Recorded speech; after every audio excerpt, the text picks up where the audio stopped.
Hey guys, Rick Taylor here with KSUSA. Today we're going to talk about how to install your wireless dropper seat post. First thing you'll probably notice when you receive your post is it came packed with this little red kind of dummy battery. And so we're going to take that out by pulling the clip down. We're going to release the red battery out and go ahead and put the real battery in. And go ahead and give the top button a couple of pushes. Check and make sure that your light is green. If it's not green, you need to pull this out and put it in your charger and charge it for 3 or 4 hours. And then go ahead and repeat this step and put it in. We got a green light, so we're good to go. And one thing I want to mention before we don't have a post in this bike that we're going to show you how to install in, but if you already have your seat post set up in your bike, take a minute to take a quick measurement from the center of your seat rail all the way down to your bottom bracket. And you want to do that while your seat post is up at your climbing or full extension position, and make a note of that dimension when you measure it. So just make a note and then save that for later, and we'll talk about that in just a couple minutes. Okay. So now the next thing I want to talk about is carbon prep. They also call it fiber grip. This particular one is from Finish Line. We're going to put a little dollop of that on the mast of the post and just evenly distribute it. Now, a couple things with this. One is this improves grip around the outside of the post. And so with the proper 4 Newton meters of torque on your binder, that helps this grip properly and you won't have any slipping, and you don't have to over torque it to get it to hold. The other thing that's important is when you have an aluminum part in a carbon frame, galvanic reaction can happen, which basically means that it's trading electrons from the aluminum to the carbon and vice versa. And that can create kind of a corrosion looking buildup on the post and on the inside of the frame tube, which can cause those to kind of stick together. So by putting the prep on first, you're going to help prevent that. And if you just reapply this each time you take the post out for your normal servicing, you should never have a problem with your seat post getting stuck into your frame. Okay, so we're going to go ahead and put this in.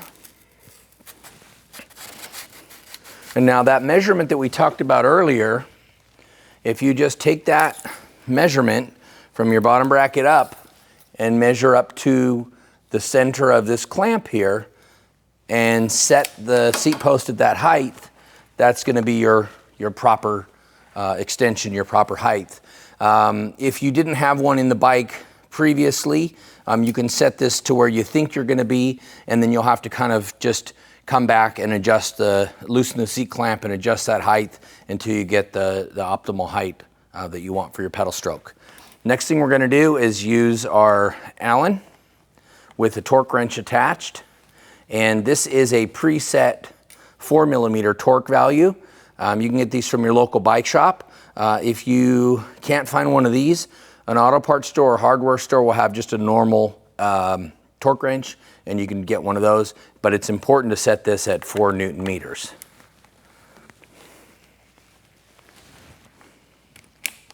Okay, so that's torqued. Next thing I want to talk about is our clamp assembly. And I think we'll pull this off. Get the right size Allen here. We'll pull this off to make it easier for you guys to see.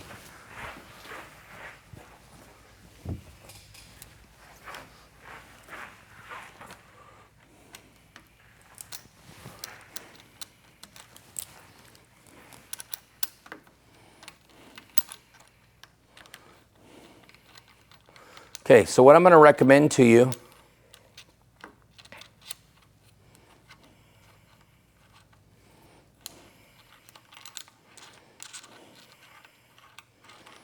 is to put a small amount of grease here on the bolt, a small amount of grease right here, and then put a little bit of this fiber prep right here. And then on the back side of your clamp, where it kind of makes this hook shape, just put a small amount of carbon prep there. okay? You don't want to put any carbon prep down here, you only want grease there. The reason being, this system was designed for multiple rail configurations, and it actually, when you're tightening this up, it slides into position, and you can see it moves up and down. So as you tighten this, it'll clamp down and you can do multiple rail dimensions. And so the grease down there is going to help it slide and seat into place, but we don't want grease on the rails. We want that, that fiber prep.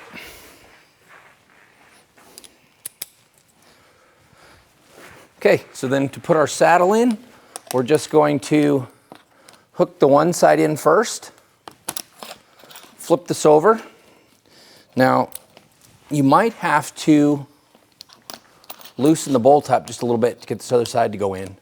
You may or may not. Looks like in our case we're going to have to turn it just a turn or two. Okay, there we go. And go ahead and just wiggle that until you get it to seat down. And then tighten your clamp down to take out the play in it. Okay. Now, before we torque this, we do have an adjustment here at the front of the post, okay? And we're gonna go in there and you can see how I'm adjusting that, okay? Now that's a 3mm Allen that's in there, and we're gonna adjust that to the position we want. And then just on the outside of that, there's a 4mm Allen, and we're gonna put a 4mm Allen in that hole, and then we're gonna tighten that down.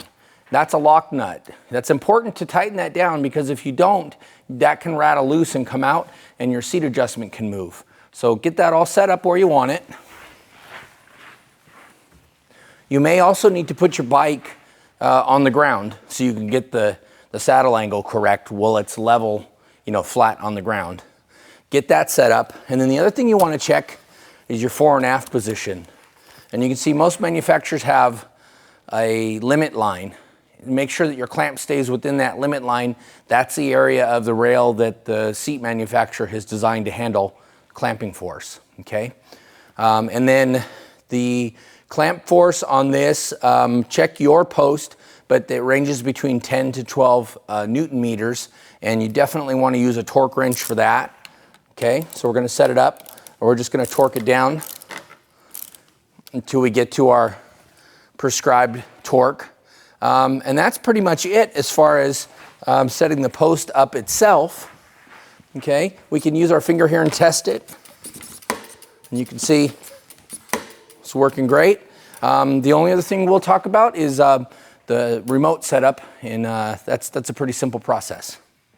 For the remote, we've already installed our coin cell battery and tested function, and we can hear the seat post responding to the actuation. We push here, we have a green light. That means that we have a good battery.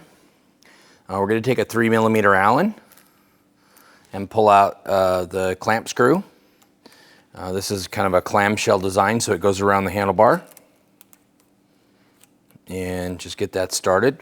Be careful, this is aluminum, so you don't want to cross thread this.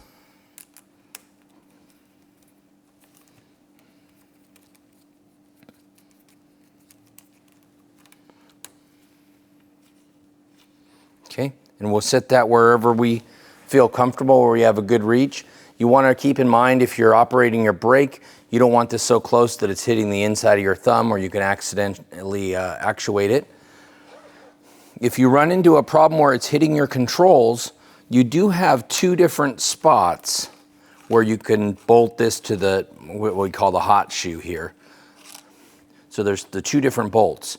So you have an inboard and an outboard one. So depending on how that best aligns with the rest of your controls, you can put it either one of these, and then you can also slide it side to side. Okay, so we'll tighten all this up. And these you just want snug. If you have a torque wrench that has a 3mm on it, 3 to 4 Newton meters, 4 being the maximum torque on these. But you go ahead and tighten those down. And that's all there is to it.